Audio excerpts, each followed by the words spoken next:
नमस्ते। आप सभी का हमारे YouTube चैनल पर बहुत बहुत स्वागत है। आज मैं आप सभी को गजानन संकष्टी चतुर्थी व्रत पर सुनी जाने वाली कथा सुनाती हूँ। प्लीज़ आप हमारे वीडियोस को लाइक ज़रूर कर दिया करें और हमारे चैनल को सब्सक्राइब करना ना भूलें। हिंदू धर्म में गजानन संकष्टी चतुर्थी व्रत का विशेष महत्व होता है। ये व्रत भगवान गणेश जी को समर्पित है और इस दिन विधि विधान से पूजा करने से लोगों की सभी मनोकामनाएं पूरी होती हैं और जीवन में आने वाली विघ्न बाधाएं भी कम होती हैं। अगर आप गजानन संकष्टी चतुर्थी का व्रत रख रहे हैं तो पूजा के समय ये व्रत कथा भी अवश्य पढ़ें जो मैं आपको सुना रही हूँ, क्योंकि इस कथा को पढ़े बिना व्रत अधूरा माना जाता है। तो चलिए मैं अब आपको पहली कथा सुनाती हूँ। पौराणिक कथा के अनुसार एक बार सभी देवता किसी बड़ी विपदा में फंस गए। वे अपनी समस्या लेकर भगवान शिव के पास पहुँचे। उस समय भगवान शिव के साथ उनके पुत्र कार्तिकेय और गणेश जी भी बैठे थे। देवताओं की बात सुनकर शिवजी ने उनसे पूछा कि कौन उनकी समस्या का समाधान कर सकता है। इस पर दोनों पुत्रों ने स्वयं को सक्षम बताया। तभी नारद जी ने सुझाव दिया कि देवताओं को अपनी बारात लेकर जाना है और जो सबसे पहले पृथ्वी की परिक्रमा करके आएगा वही देवताओं के कष्ट को दूर करेगा।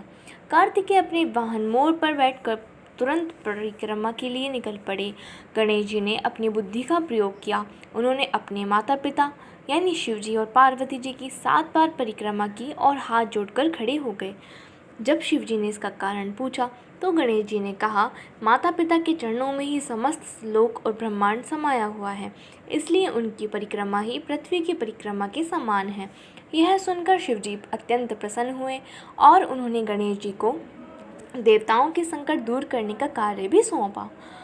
गणेश जी ने अपनी मूषक सेना को बारात के साथ आगे भेज दिया और उन्होंने रास्ता खोद दिया। जब देवताओं के रथ के पहिए जमीन में धंसने लगे तो सभी परेशान हुए। तब नारद जी ने उन्हें याद दिलाया कि उन्होंने किसी भी शुभ कार्य से पहले गणेश जी का पूजन नहीं किया था, जिसके कारण यह संकट आया है।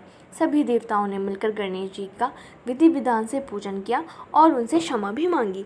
गणेश जी प्रसन्न हुए और उनके आशीर्वाद से रथ के पहिए फिर से ठीक हो गए और बारात बिना किसी बाधा के आगे बढ़ गई।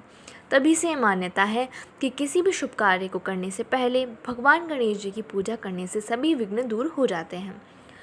अब चलिए मैं आपको दूसरी कथा सुनाती हूँ। एक समय की बात है, सतयुग में एक दयादेव नामक ब्राह्मण था जिसकी 4 बहुएं थीं। सबसे बड़ी बहू बचपन से ही संकटनाशक गणेश चतुर्थी का व्रत किया करती थी। एक दिन उसकी सास ने उसे व्रत करने से रोक दिया। सास के कहने पर बहू ने व्रत छोड़ दिया, जिससे भगवान गणेश जी रुष्ट हो गए। कुछ समय बाद बहू का बेटा लापता हो गया। बहू बहुत दुखी हुई और उसने अपने बेटे को ढूंढना शुरू कर दिया। वह एक जंगल में पहुंची, जहां उसे गणेश जी एक ब्राह्मण के वेश में मिले। ब्राह्मण ने उससे पूछा कि वह इतनी दुखी क्यों है। बहू ने अपनी सारी कहानी सुनाई और बताया कि कैसे उसने अपनी सास के कहने पर व्रत छोड़ दिया था, जिसके कारण उसका बेटा गायब हो गया। ब्राह्मण वेशधारी गणेश जी ने उसे बताया कि वह स्वयं गणेश जी हैं और उसके व्रत तोड़ने से ही यह संकट आया है। उन्होंने बहू को फिर से व्रत करने और पूजा करने की विधि बताई। बहू ने पूरी श्रद्धा से व्रत किया और पूजा पाठ किया।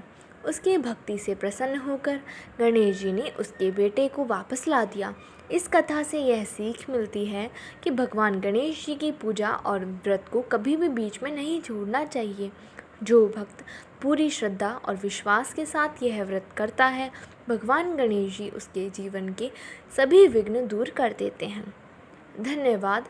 इस वीडियो में बस इतना ही। तो प्लीज़ हमारी वीडियोस को लाइक कीजिए, शेयर कीजिए और हमारे चैनल को सब्सक्राइब कर लीजिए और बेल आइकन ज़रूर दबा लीजिए, जिससे आगे आने वाली वीडियोस की नोटिफिकेशन आपको मिलती रहेगी।